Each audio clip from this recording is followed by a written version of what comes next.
When David and Guillaume got back in touch about making Detroit, I wasn't terribly surprised they decided to make it because the fan response was so intense. So it makes sense that they would choose to do that after the enthusiasm.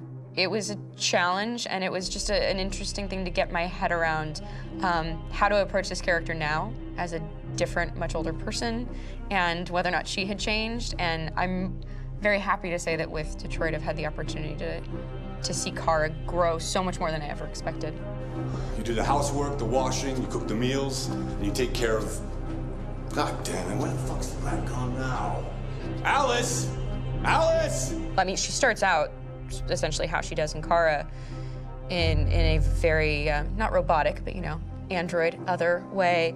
And getting to take this journey where she becomes more and more human as it goes on. You know, and as an actor, that's a wonderful exploration in every way, whether it's how she sits, her posture, how her voice changes, how emotions change, and how much emotion is based on things like empathy and social experience. And so having, you know, as much material as I got with David to have this huge, nuanced arc was really incredible. Why couldn't we just be happy? This experience has been quite different than the experiences I've had shooting film or TV or doing theater work. I have 83 dots on my face and a really flattering black wetsuit type thing, and you're jumping around with props, and it's kind of like being a 10-year-old imaginative kid, which is fun. There's 80 cameras around us. It's already lit. So we just shoot and shoot and shoot and shoot and shoot. There's no change of sets, there's no hair and makeup, there's no wardrobe, so we move really fast, and we'll go through about 35 pages in a day. Working in TV or film, we'll probably do 6 pages a day. It's kind of acting boot camp. It's like working out constantly. I mean, you're doing this thing, and then you got to do something that's completely other back to back to back. And so that kind of process of working is very challenging, but it's also very exciting because you just have to keep coming up with new ideas, and your head goes all over the place because you're trying to keep track of basically 4 different storylines for each different response. You shot that girl, for fuck's sake. It was a machine that looked like a girl. Yeah, I know what I should have done. I just told you I couldn't. All right, I'm sorry. The fact that David Cage, he's telling like many stories interwoven from beginning to end is super complicated and super impressive, and I have no idea how he keeps it all in his head. He's not just the writer or the director who's seeing this from the outside eye, he's also thinking about the player walking through this space. You know, only somebody who really, really loves not the work, but like these characters and these stories and cares about doing something meaningful would invest that much in it. And it's always inspiring to work with somebody who cares that much. My experience with motion capture is this one. And I found it sort of terrifying in a way because they said the computer's going to build you. But then as we got into it, I realized all the elements of it were still artistic. I just dipped into a really brilliant setup here. I've never seen anything like it. And this won't turn me into a product because I was playing a character. So it's wonderful. In the game, Detroit comes back because of a revolutionary industrial rebirth. And there's no reason why that can't happen in Detroit, because they have such tremendous infrastructure for millions and millions of people who can very easily support, you know, a new industry.